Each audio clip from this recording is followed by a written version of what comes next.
guys. What did you see in practice that might be able to influence my decision of the team I put in my fantasy? Well, we've been crunching the numbers because we talk a lot about the track and the challenges here.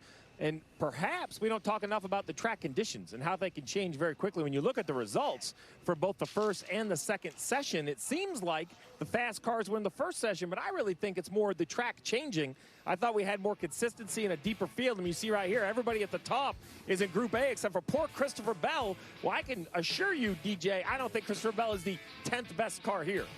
No, maybe second best car here. And that's only to his teammate, Martin Truex Jr., who may not have the raw speed, but both of those cars continue to go on longer runs. And I think a lot of times, I think there's one thing we have to take into a factor too, is the sun had come out, and the track was definitely hotter in the second session there, so that's going to slow things down. We always talk about the rubber differences. You were talking about earlier with the different types of racing that's going on here this weekend, the different type rubbers that you get down. That can be, we always think that sometimes that's not so good how it's going to affect us, but sometimes it's actually a better combination than what we think. So how do you plan for that? Because that's obviously not going to be a factor tomorrow. Well, that's the problem. That's the sliding scale of trying to figure out your notes. But the driver who has that scale figured out, because his car's always good in New Hampshire, I think he's standing by with Dave. That would be Martin Truex Jr. And yes, again today, you were looking at his car in practice and commenting on it. And you told me the car felt pretty good, pretty fast. Good speed, need to drive a little bit better, but that's pretty much Loudon in a nutshell.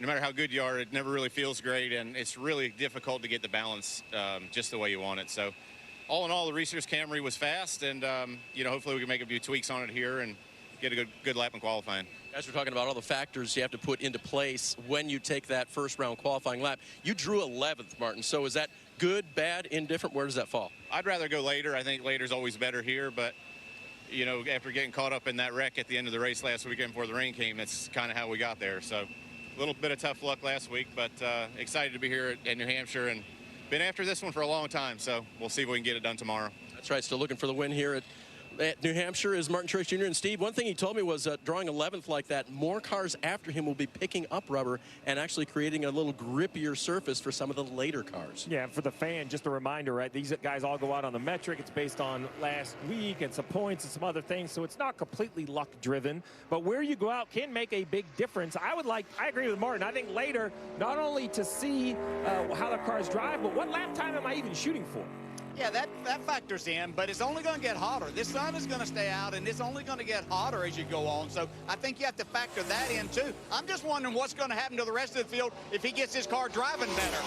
Looked like it was going pretty fast. If it drives better, then he might just run away with this thing. But I think there's a few others, including teammates, that might have something to say about that. So, Rick, the short answer to your question about fantasy team is we aren't saying, because we're trying to catch up to you and really, truthfully, Junior, because he seems to be leading all of us. Oh, no, it's Marty. Yeah, Marty, yeah. Marty Snyder has been the dominant one as far as broadcasters go. We see the Sunseeker Resort Chevrolet of Noah Gragson. He is first on track and first on the clock to set the number. He was 30th fastest in practice earlier, and he ran a 30.81 in practice, a 30.93, so he slowed down a little bit here in his qualifying lap. Well, we don't know if that's because of what the guys on the Peacock Pit Bots are talking about. As the sun's come up, clearly it appears that the track has slowed down, so we really don't know what kind of lap that is. Here's Corey LaJoie, a little bit faster right now than Noah.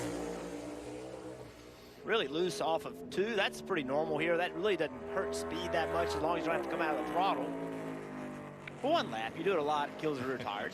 Do it for one lap. Sluter systems on the side and the hood of Corey LaJoie's car. Happy birthday, by the way, to Noah Gragson. It's his 25th birthday today. He was, again, first one out. That wasn't a birthday present. LaJoie, though, 30.761. 30.76. That, too, is about a 10th slower. And take a look at that picture will live forever, by the way, that haircut of Noah. The track gave him that birthday cake. And no matter how hard we work to make him regret that, he's just not that kind of guy. Yeah, most people would regret it, but he embraces it. He'll have it on a T-shirt. Well, yes. Cole Custer, we mentioned earlier, back here in the Cup Series, running just a couple races. Full time in the Xfinity Series. He'll be racing this afternoon in the Xfinity Series. great to see Cole back in the Cup Series. Young man's got a lot of talent. I still, I know I've said this a lot, but I'll say it again. He came in at a time in the Cup Series where we went through these COVID protocols where practice got limited, and you can't tell me that didn't impact him. So Kind of surprised by that lap, to be honest with you. Quite a bit slower than he practiced. So far, the cars that have been out, we have not seen them match what they were able to do in practice earlier. We'll see what B.J. McLeod does. He ran a 31 flat in practice. way up the racetrack. Had a pretty decent lap going till that corner. BJ is one of the most popular guys in the garage. Everybody likes him. He's such a good guy, fun to talk to, really smart guy, and good lap, really, for that team. You think about it. The team is a little bit underfunded, a smaller team. They're trying to build it, doing a great job. Here's Chase Briscoe, and another one of the Stewart-Haas racing drivers behind the wheel of a Ford that I think everyone a week ago looked at and said, okay, can Ford turn things around? They haven't been to victory lane as many times as they would like, and I think they should be able to do. We'll see if Briscoe can improve upon what we saw in practice out of him earlier. Not looking like it. It's just going to be a little slower than what he practiced. He ran a 73 in practice, and interesting man. They're not running faster than what they ran in practice, except for LaJoy. He put down a really nice lap. He had success last night, ran a dirt race here and actually won. But Chase Briscoe not finding the speed in his Cup car on the track. As we see the 45 making his way out there, Tyler Reddick has finished top 15 in 2 of the 3 Cup starts here at New Hampshire. Everybody's watching Tyler Reddick because he was fast in practice. Oh, loose right there. Yep. Yeah, he got the corner, and you can see the back of the car start moving around. Still was able to get a decent exit out of it, but you know it hurt his speed. Is that sun beating down on the track right now making it a little different for these guys? I don't think so. I mean, it's not going to help things, but it's not going to make a massive difference. Tyler ran a 30-25 in practice, and this won't get anywhere near that, so he'll be disappointed. 30-57? I think he's got a top 5, top 10 race car. Have some work to do coming from mid-pack. And there's the moment right there you're talking about. It's just a little twitch, but he's not able to get back to throttle, and got to gather a car up. Cost him probably at least 2 tenths there. Here's Bubba, and we've changed the line now. We're going to start comparing to B.J. McLeod because top 5 from each group will advance to the final round. That'll be 10 cars that will be fighting for the pole and those top 10 starting positions. Bubba currently about a half a second faster right now than B.J. McLeod. And that's showing you what the trouble B.J. had in that particular corner. And now, able to move up to the top of the board at a 56th, almost tying his teammate. It's good to see, when you put 2 cars in the race, you love to see them run the same, hopefully toward the top of the board, obviously, but you like to see both cars perform equally. 23-11 doing that with Wallace and Reddick right now. Top 2 as we see Ross Chastain on track. Great perspective here right off the front bumper. That is a flat racetrack. Yes, it is, and it's a very difficult racetrack. One of those, I think, the most difficult track to qualify on. Just is not. The tires don't fire off with a lot of grip. Cars sliding around, and in qualifying, you got to push hard, and the car just doesn't make the grip. You hear him messing with the throttle. He went to the throttle, had to come back out of it. Not going to be the lap he was hoping for. Doesn't break into the top 5. He's 6th. But you hear it's way too loose. So think about this. That's almost a half a second off above Wallace, and that's the problem with this racetrack. If you're off some, you're off a lot, and it is hard to make it up. He said way loose, and half a second or a half on a 1 mile racetrack, that is way further away than you want to be. Only 1 start here in the Cup Series for Todd Gilliland last summer. Finished 25th in that race. 3 top 10s for this team this year. We see him cross the stripe. And Gilliland inside that top 5. Quite a few still to go. Kyle Busch, they've worked on his car. So He'll be out in qualifying a little bit later. Well, today, countdown to green at 2:30. Xfinity Series racing at 3 o'clock. And then tomorrow, back at it to find out if another driver can lock themselves into the playoffs, win here, or will the dominance continue for, say, William Byron, as he is on a roll, 4 wins already. Again, Cup racing tomorrow at 2:30. Here's Alex Bowman, and Bowman has not made the second round in qualifying since coming back from his injury. I'm sure he would like to change that statistic, but right now not looking that great in this effort. Well, a bit of a struggle in practice. We spoke about it. Looked like all the Hendrick Motorsports is struggling some. It's an important lap, drove it in the corner. Now he needs it to rotate. Will it turn? A little better as he came out of 4. Still in the green and hangs on. And that will slide him into that 5th and pivotal spot. So that may not be a great lap, or it might be, but I do know this: it's better than it was in practice. They did a nice job of making adjustments. He did a nice job of adjusting it also.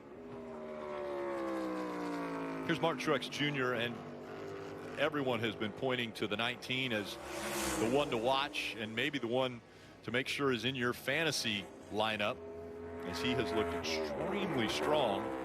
Won the pole for this race last year. Can he back it up? He's already a half a second better than what Bowman, who is in 5th and is about to get knocked out of the top 5. That puts Truex to the top of the charts, almost 0.2 of a second faster than what Bubba Wallace ran. And again, the top 5 will advance to the final round of qualifying from each group. Here's Austin Cindric.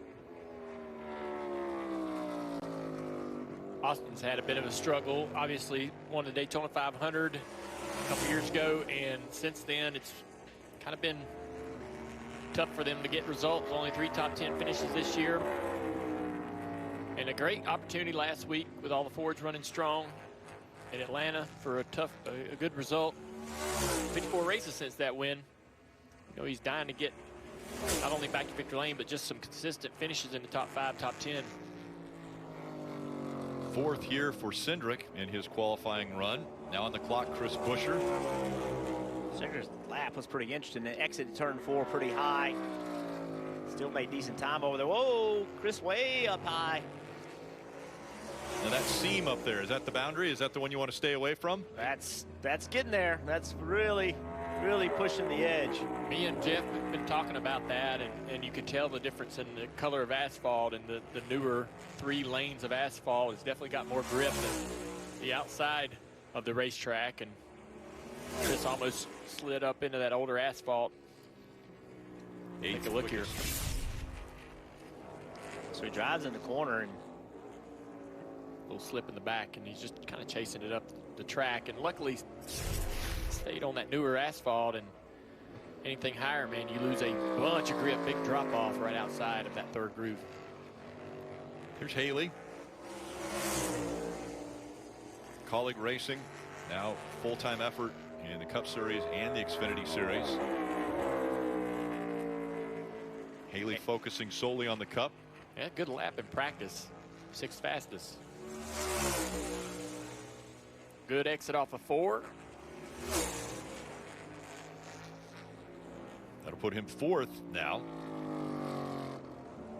So of the 14 that have run, Haley 4th and inside that top 5. Dave. Rick, Michael McDowell was told by his team, so many guys that were close to us in practice have been really falling off in their qualifying lap, but we think it's just the way they're taking their lap. Be tidy, make a good lap. We think you'll be just fine. Yeah, this is the car that I'm most excited about. I mean, when have you been able to say that? I'm excited to see Michael McDowell get out there and qualify, but this is a this is a team that's hitting the news a little bit. Come into here and practice really fast. They're right in the middle of the battle for that playoff spot in 15th, 16th position. Puts down a pretty solid lap. And we're seeing a little bit of that bleed over to his teammate Gilliland down there in 7th. A couple Toyota drivers in the bottom of the screen there chatting. You got Martin Truex Jr. and Tyler Reddick discussing how their laps went as we ride along with Brad Keselowski. A really good turns 1 and 2, entering 3. Nice and low, not having to use a lot of racetrack. Left side tires right on those white lines. This is a really good lap right here. A little bit of a slip coming off of 4, but not enough to keep him out of that top 5. It looks as though he'll be comfortably inside the top 5 at second with only 2 cars still to go in this qualifying session. That's something for the Fords to be excited about. And I did not think that it would be coming from Brad Keselowski in this team so quickly with such regularity. Denny Hamlin's got to feel pretty good about his possibilities with Martin Truex Jr. the fastest, Bubba Wallace and Tyler Reddick 3rd and 4th right now. And he struggled a little bit in practice, at least didn't put it down a fast lap, and his average times weren't that great.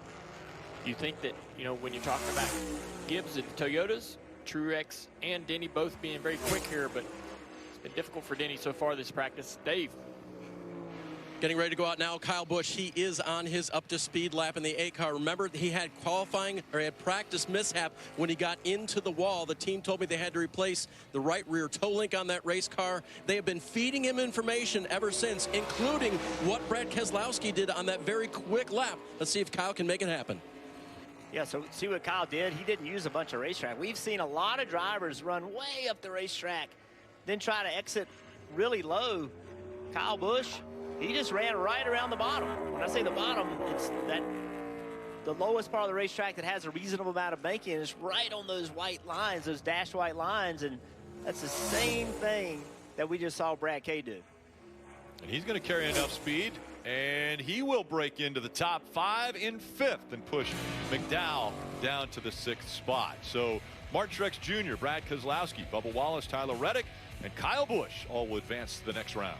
Over, and then the driver gets to hoist that up in the air as well. We saw a couple years back when Denny Hamlin won. It was probably the most uncomfortable winner I've ever seen. He did not want to touch that crustacean. I didn't know there was such a thing as lobster phobia. There's a phrase for that. I don't know what it is either, but he has it. As we see Harrison Burton out on the track now. Wood Brothers number 21. 26th here early this year.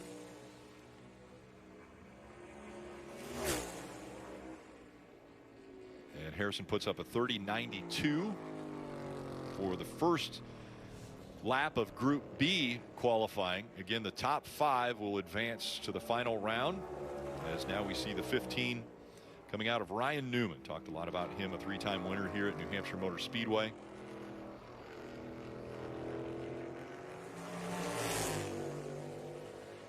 Ryan in that Parts Plus Ford for Rick Ware Racing. We had a great run last week with J.J. Yaley in this car. Qualified well, ended up well in the race.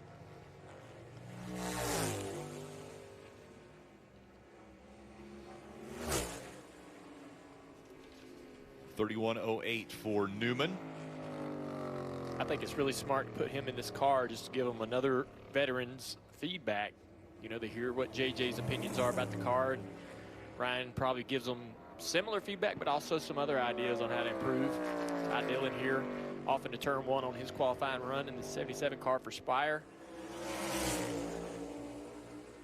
He was really low in the middle of 1 and 2. The left side tires below those hash marks. Again, a lot of different ways to do it here. Can we look at that first group and think that they'll have to run somewhere around a 30.58, maybe 30.60 to get into the top 5 of this group? Is it going to be similar? Yeah, you wonder if that little break between the sessions affects the racetrack for the good or for the worse. You know, just anytime we would have a moment where the track sits stagnant, I believe it might affect the track somewhat. But and especially here. Yeah, I don't know what it was about pretty this particular, race. isn't it? It is so weird. Priest had a little bit of an issue, I thought, right there in the middle of 1 and 2 that cost him some time. Yeah, I feel like the 21's the fastest right now. I feel like he did the same thing in 1 and 2. I saw the back of his car moving around a great deal. Same thing with this car, but this car got through 3 and 4 much better. 30.70 for Ryan Priest in that Mohawk Northeast Ford.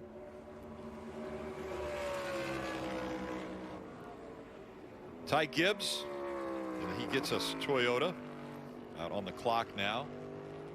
Oh, big, wow. big moment right there. All the way out of the gas. Slow down this back straightaway. You see the time lost. And Junior, that's huge because this car right here and this driver, we were watching timing and scoring, and he top 5 car for sure. And now he's going to be buried in the field. And this is a short race. He has got a lot of work he's going to have to do. Yeah, he's minus 26 to the cut line and needs to be able to, have a reasonable start position to make that day early, get some stage points in stage 1, and continue to gain on that cut line. And this right here, this little slide, sets him back for the weekend and can counter or be a catalyst to making things difficult for him to continue that charge into the playoff picture. So they had great speed during practice. Steve Letarte on the pit box mentioned that he thought the Gibbs car was one of the quicker cars, but he'll have some work to do. Larson out on the racetrack, one of the Hendrick cars that did have a reasonable speed in practice, puts his car at the top of the board over Priest with a 63. And the 63 would not have been top 5 speeds in the first round. Well, Kevin Harvick, I thought he had a good race car. Kevin's been really good at this racetrack. He has 4 wins here. Kevin Harvick was given a musket earlier as we see him in the green right now. A really good lap. He got down the back straightaway, got off of turn or 2, really good. Lost a lot of it coming out of 4.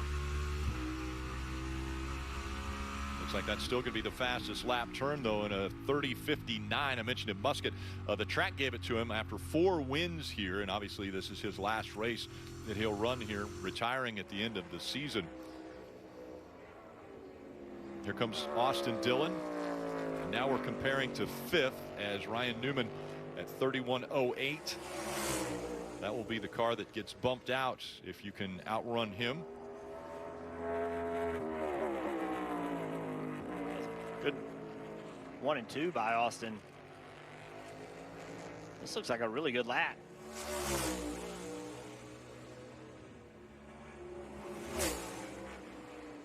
Fastest lap turn of this group, 30:47 for Austin Dillon.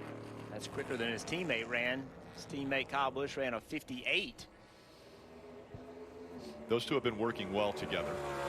I was, listening to some of Kyle's comments this week, and he's very complimentary of Austin and what he does behind the wheel, but also with the team.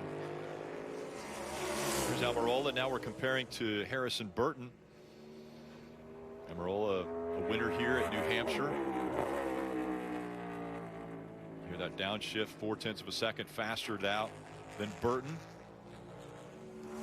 Eric's really Another good at lap. this racetrack.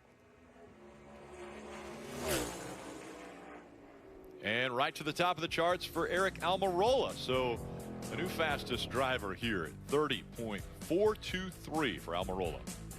Afraid of, I believe it's shellfish and crustaceans. Ostraconophobia. Oh, that's great. That's what it's called. Ostraconophobia. Very well done. Thank you. As we now are on the back half of Group B, and Eric Jones on the clock, comparing to Ryan Preece. Again, the top 5 will advance to the second round of qualifying, where we'll determine the pole and the top 10 starting positions. Well, Eric Jones, drove it way down in the corner in 3 and 4, and it just couldn't get it to do what he wanted to. He had a pretty decent 1 and 2. Just couldn't get the car in the right line in 3 and 4. 7th for Eric Jones. Logano now on the clock. Logano, defending series champion, won his 2nd championship at Phoenix last year. Pretty solid lap going so far.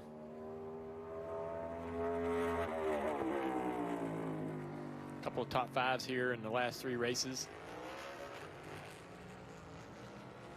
2 times a winner at New Hampshire as he comes out of 4, and well in the green. We'll see if Logano can hang on.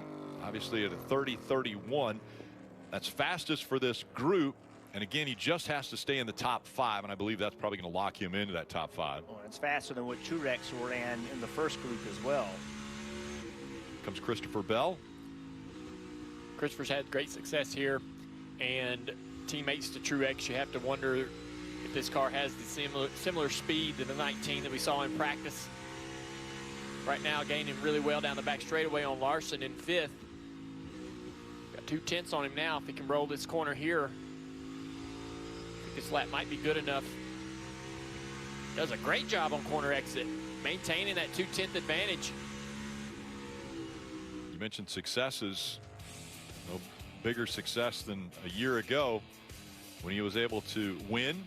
Got him into the playoffs. Yeah, he went from basically kind of like, you know, maybe the second or third, fourth best Gibbs car. This win right here sent him on sort of a unique run that we hadn't seen in his career. Could happen again this weekend with Christopher. Somebody who's looking for a run right here is Chase Elliott. He needs a run either in great finishes for points to point his way into the playoffs, or possibly get to victory lane to lock himself into the playoffs. And they were struggling when practice started. Very uncomfortable, worked on this car really hard. They've worked it up into the middle of the pack now, so there's been some gains made, but Hendrick as a whole doesn't seem to have things firmly under control just yet. A lot of work to do to get the cars up to speed. Yeah, a difficult situation now for Chase Elliott because he's not going to start in the top 10. He's going to have to fight his way up there if he wants stage points. He hasn't scored stage points in maybe one of the last 7 races this year. So he's got to start gaining some points in stages if he wants to point his way in, as we see Allmendinger now on the clock. Ooh. Oh, right there against the fence. Trying to get everything he can, just falls a little short of Harvick's time. 4 still to go. Suarez will be next out there, but look at how close it was. Maybe even a little contact with the wall coming off of 4 here. Yeah, just stayed in the gas the entire time, never lifted, used a lot of racetrack. No damage there, he's fine. And AJ is -13 to the bubble, and he's racing like that. You know, we saw last week him being very aggressive at Atlanta. He's got a couple road courses coming up, but also trying to get everything he can at the ovals. Daniel Suarez also right around that bubble battle in this 99. His teammate Chastain did not qualify well in the first group. This is a much better lap. Had dinner with Daniel. We were at the same restaurant, I guess. Talked to him a little bit. Positive outlook, really looking like, you know, they can still get into the playoffs. They can still win races. Yeah. There's opportunities for them. That's 2 different things. You had dinner with him and you were at the same restaurant. Well, that's not the same thing. We It is sat for Rick, because Rick wasn't going to pay either way. we sat about 10 feet away. Okay, so we did chat a little bit. And you're right, I probably wouldn't have paid for his dinner. Here comes Stenhouse Jr. Drumstick. That was a big topic of conversation this week when he joined the morning drive, discussing coming up here. Wow, that car. Did you see the left front tire on that car? It almost hopped off the ground. I mean, this shows you how rough the racetrack is. So Ricky Stenhouse Jr. 9th in this group. Here comes Ryan Blaney. We thought in practice that he might be a little better than Logano, so we'll see how they match up and compare in time. 2 Fords at the top of the list right now with Logano and Almirola. We'll see how Blaney does. It's a really good lap so far. See if he can complete it in 3 and 4. Gonna need another 10th down here, I think, to beat his teammate. Just not gonna be able to do it. Easily in the top 5, though. That's the goal for this round. Get into that top 5. He's 4th at a 30.46. So these guys faster than that first group as far as the top 5. Dave. Rick, William Byron had a surprise when he left pit lane for practice earlier today. No power steering. Talked to him between rounds. He said that's still the case. Certainly didn't have time to change the steering rack on the 24 there. So he's doing this without power steering. No assist. How hard is that, drivers, on this track? Hard. Yeah. I mean, you know, you get used to the power steering. It makes the steering very light, very easy to turn, just like in your street car on the highway. And imagine, you know, trying to arm wrestle somebody. That's kind of what driving a car without power steering is. It's fighting against you as you're trying to turn it down into the corner.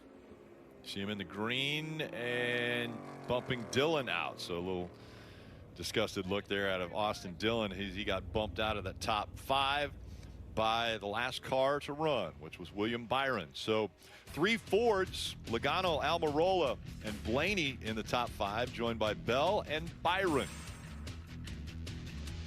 One of the favorites around here as far as a fan favorite. But the crowd really appreciating what the drivers do behind the wheel, what the crews do to get their cars ready. And again, Xfinity Series racing this afternoon, 3 o'clock. Countdown to Green kicks us off at 2:30. Then tomorrow, Countdown to Green at 2, and Cup Series racing at 2:30. And you see the fans starting to fill in here, getting ready for that Xfinity Series race. And looking at the top 5 from each group, Group A is going to go out first. They'll go in reverse order. So Kyle Busch will go out first. Tyler Reddick, Bubba Wallace, Brad Keselowski, Martin Truex Jr.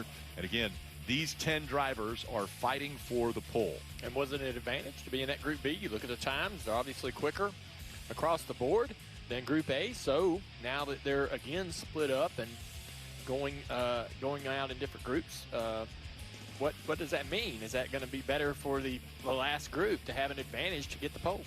Yeah, what adjustments do you make? What kind of air pressure adjustments? What do you as a driver? What do you need to do? And has the racetrack changed? That, it's very difficult to make those determinations. And qualifying's close too. It'll be very, very tight. All right, Dave, has he climbed into the car yet, or is Brad still standing by to chat with Helmet in hand, earplugs are in. He's ready to go. A fast Group A driver. What do you have to change in second round, Brad? What's different about the car in these second rounds? Well, Dave, the tires that generally fall off, and these tires are meant to fall off. When we did the Goodyear tire test, part of the idea behind them was tires that were faster to start a run but slowed down as it goes. And so the cars were really challenging to drive in the first round, and they're just going to get that much more challenging here in the second round. Is there a pole in the 6 car? I hope so. I was really pleased. We were one of the better of the worst driving cars, and I think that's kind of going to be a theme for the weekend. But our BuildSubmarines.com Ford has showed a little bit of speed, and I like this track a lot. It's been good to me, so we'll see what we can do. Jump in, go get him. Brad Keselowski. I think he rolls off 4th, guys. I think it's impressive that he has BuildSubmarines.com on the side of his car. It's a new sponsor coming on board with Brad. Brad has taken an interest in, I guess you would call it, different types of devices or equipment that he wants a tank. So I'm sure he also wants a submarine. Brad likes different vehicles, not only race cars, and have a little fun at the Midway out here too. Our buddy Rutledge Wood helping people build their dream Hot Wheels as we see the fans here getting ready and trying to cool off. He's cooling off his arm with a fan. Interesting. Yeah, fans are pouring right on into this place, getting excited about the Xfinity race happening here later today. All right, any predictions for the pole? Is Martin Truex Jr. going to be able to do it? Can he back up what he did in his first round? Or how about Joey Logano, who was a little bit faster? We're talking about Fords, so that's a surprise to me. Yep. They have, been looking for a little bit more speed, and they come to a racetrack where I think everyone is going. We're going to talk about this a lot if we haven't already this weekend. Phoenix, where we race for the championship. This will be the racetrack, if there is one, where you would compare yourself to how your program may be when you go back to Phoenix to race for a championship. So to see Joe Logano, Eric Almirola, a couple Fords, Blaney, even Brad Keselowski running well and hopefully qualifying well, that's a great sign for the Ford camp. Yeah, a couple interesting notes. The 8 car, Kyle Busch, I believe he rolls out first. Remember, he had that damage. So he is going to, that's under improved adjustment. So no matter where he qualifies, he's going to have to go to the back. And we also got a report from Dave that William Byron's dealing with some power steering issues. So they might have to work on that car, which would be an unimproved adjustment. So he might have to as well. We don't know about that yet. Yep. We do know this car will have to go to the back. So they're racing for pit stalls. That's what they're doing right now. Is trying to qualify for pit stalls. Being in this final round, it's a good decision by this team. They worked really hard. Kyle Busch and his team worked really hard to make the repairs needed. Oh, my goodness. He's going into the fence. There's more repairs needed. Oh, wow. That thing just came around all on the corner entry really early. Did you get anything? Yeah, left rear. He did a really good job. You heard him stand in the gas. Let me get it rolling here so make sure we... And so to all the drivers out there, short track guys, especially the young guys, watch this right here. This is how you minimize the potential for big damage. When your car comes around like this, you're definitely going to hit something. Stands in the throttle right there, and that kind of drives the speed down as the car's heading back into the fence. Locking up the tires right there. You can hear him. Yeah, he's in the throttle basically to slow the speed down, the trajectory to the speed he's headed toward the fence. A lot of people will lock the tires down, and you're just going to hit the wall hard, right? But if you can stand in that throttle while your back's to the fence, you can actually really minimize the contact.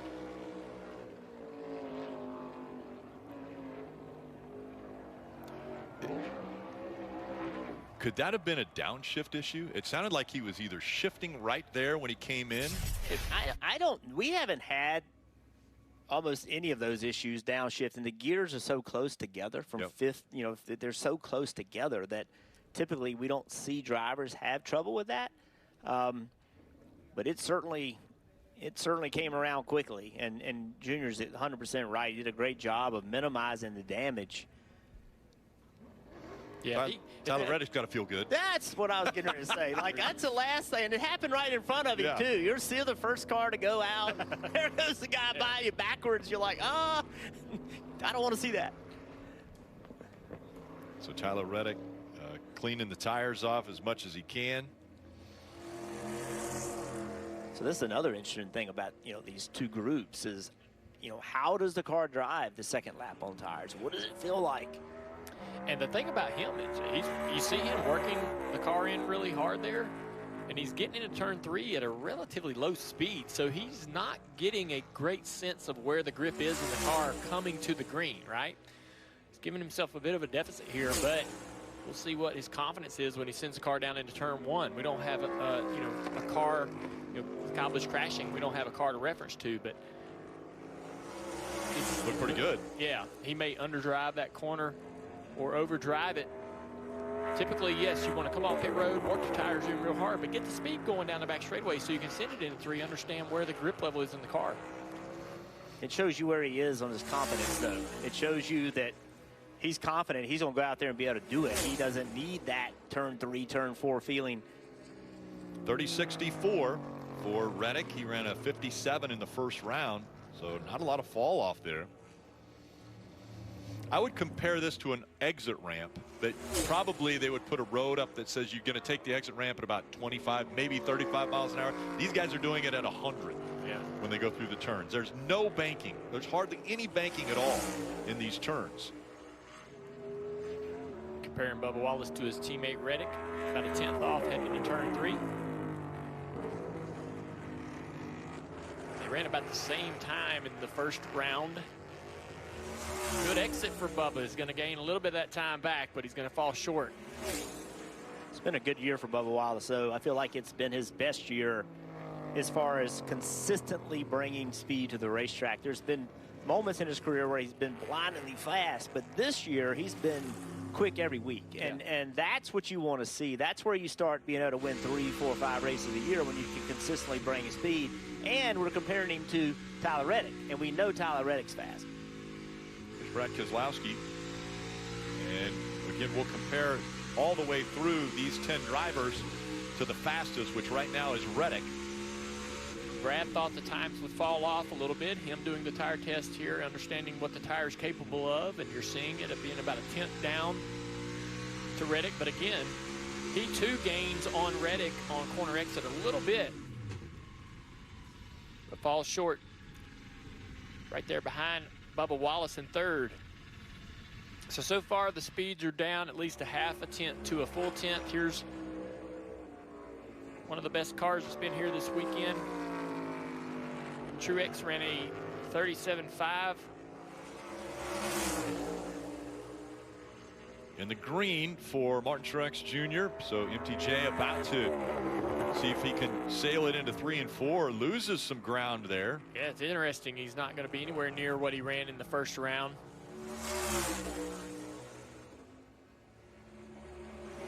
And a 10th of a second faster at a 30.53 for Martin Truex Jr. So now that is the number that Group B, when they go out, the 5 drivers trying to win the pole here in New Hampshire. Currently the fastest here at the Magic Mile, Martin Truex Jr. all smiles. Still has yet to win here at this New Hampshire Motor Speedway in the Cup Series. And he has 5 drivers that are waiting to go out to find out if they can upset him from winning the pole today. Truex won the pole a year ago for this race. Now Blaney, first one out on track. Keselowski, the only Ford in that first group that went out. He was 4th quickest. Now Blaney, a part of 3 Fords in this group that will try to go out and better what Martin Truex Jr. ran.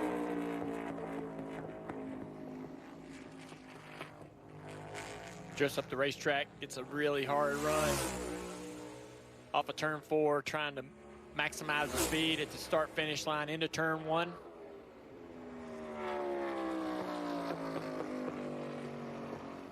It's pretty even when he came across the start line. Looked loose right there to me on the early part of the corner, but a really good exit. He kind of made a big diamond, didn't he, getting up the racetrack in the middle of the corner, but it pays off at the end of the straightaway. Again here up the racetrack, but he's got a very short run to the flag stand. Might not be able to gain all of that time back that he gives up in the middle. 1/10 of a second off for Blaney. That puts him 2nd behind Truex.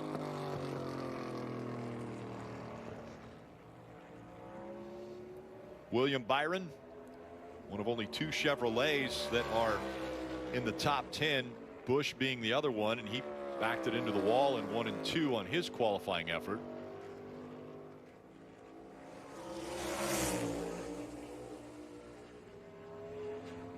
Getting everything out of turn 2 for Byron, but still almost 2/10 of a second, or 1/10 and a half at least off.